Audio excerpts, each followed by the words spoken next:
Good morning, David. It is called Pep Positive. And the company says it's not just another ESG announcement.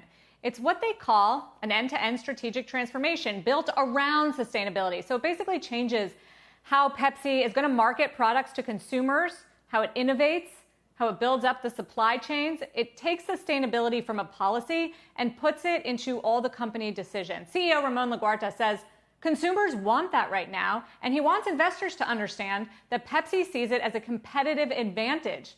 They're hoping to outperform other food and beverage companies by appealing to consumers who want to know where the potatoes in their Lay's potato chips were grown, for example.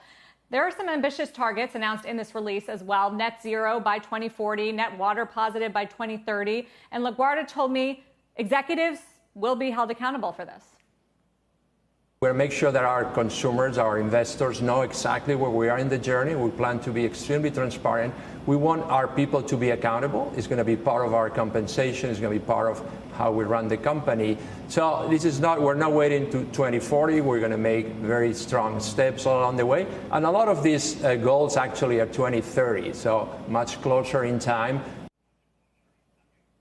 Because part of my question was, all these consumer companies are announcing ambitious targets for 2030 and 40. Is that soon enough?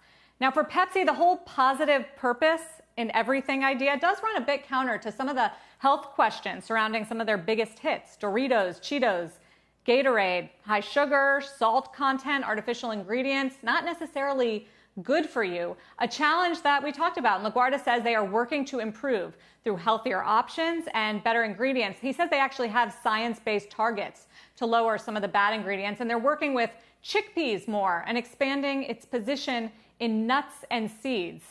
Just a taste for you about some of these changes that are coming. We'll have much more from our exclusive interview, including the hot topic of inflation, big issue for food companies, supply chain disruptions, consumer habits post-COVID, David, and even how Mr. LaGuarta is thinking about bringing people back to work, runs an organization that employs more than 300,000 Always people. a key question for so many of these leaders. Does this put any pressure on some of their competitors? Obviously, you know, the main one I'm thinking of, to do things similarly, or is Coke already sort of there? So nobody is there to this extent as far as putting sustainability at the heart of the way they speak to consumers.